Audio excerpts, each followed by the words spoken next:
আচ্ছা নিলয়, যখন জিশানরা যখন আক্রমণ করছে ফার্স্টে, তুই তো পাশে ছিলি, যখন ওরা যখন ফার্স্ট কোপটা দিছে, তারপরে তুই যখন রান করছস, মানে তুই তো রান করছস, সাইড মেরে কাইট মেরে গেছিস, রান করার পর তোর চিন্তা কি আসছে, তোর মাথা কি কাজ করতেছিল?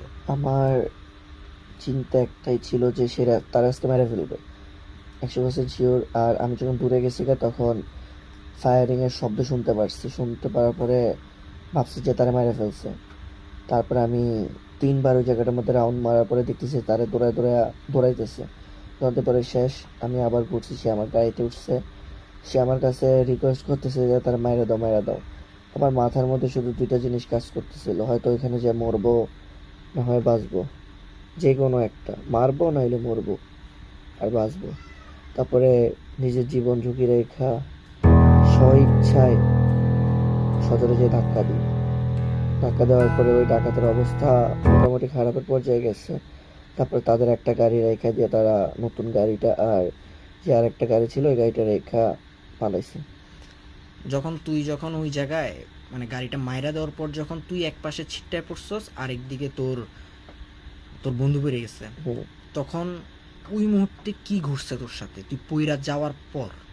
পইরা যাওয়ার সাথে সাথে ওই ছেলে দৌড় দিয়ে পালায় গেছে মানে পুলিশে কল দেওয়ার জন্য। আর কোন সৎ ছেলে, কোন ছেলে? জিশান। হ্যাঁ।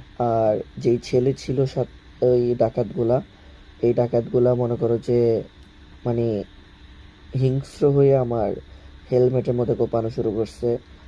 গায়ে হাত পায়ে এতটা কোপ পড়ে না, জাস্ট হাতে কোপ পড়ছে। আর মানে এমনভাবে মাথার মধ্যে কোপাইছে যে মাথার হেলমেট 2 ভাগ হইয়া 2টা কোপ আমার মাথার মধ্যে লাগছে যে। তারপরে ওইখান থেকে কোনো মতে দৌড়াইছিস তুই? আমি দৌড়াইতে পারি না, আমি সজোরে মাটিতে পড়ে গেছি। আর ওইখান থেকে কোনো পালানোর সুযোগ পাইনি আমি। রাস্তায় পড়ে আছি, তারা গাড়ি নিয়ে যাচ্ছে শেষ। তারপরে ওই জিশান কিছুক্ষণ 10 মিনিট এখানে বলছে সবাই পুলিশের হটকে অর্ডার থেকে, কিন্তু এখানে 10 মিনিট লাগে নাই, আরো বেশি লাগছে, 1 ঘন্টা প্লাস। 1 ঘন্টা পরে পুলিশ আসার পরে তখন পুলিশ আইসা মানে আমাকে তুলতেছেও না, আগে বলতেছে বাবার নাম কি, এই নাম কি।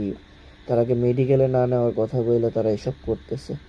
তারপর মেডিকেলে নিল, মেডিকেলে যাওয়ার পরে কোনো চিকিৎসা নাই। ওই মুহূর্তে কি তোর কি যখন তুই রাস্তায় পড়েছিলি, তখন কি তোর ব্লাড কিরকম যেতেছিল? হ্যাঁ, ব্লাড পড়তেছিল, সাদা গেঞ্জি পুরো লাল হয়ে গেছে তোর ওই মুহূর্তে তো কি লাগতেছিল? তখন 2বার ওই জায়গার মধ্যে বমি করছি। বমি করার ওই পরে মুহূর্তে তোর মনে কি লাগতেছিল? তোর মনে বুকের ভিতর কি লাগতেছিল? আমি মরে যাবো আমার বাঁচার কোনো সম্ভাবনা নাই। তখন কার কথা মনে পড়ছে? বাবা মা, ফ্যামিলি, পরিবার, ভাই, সবার কথা।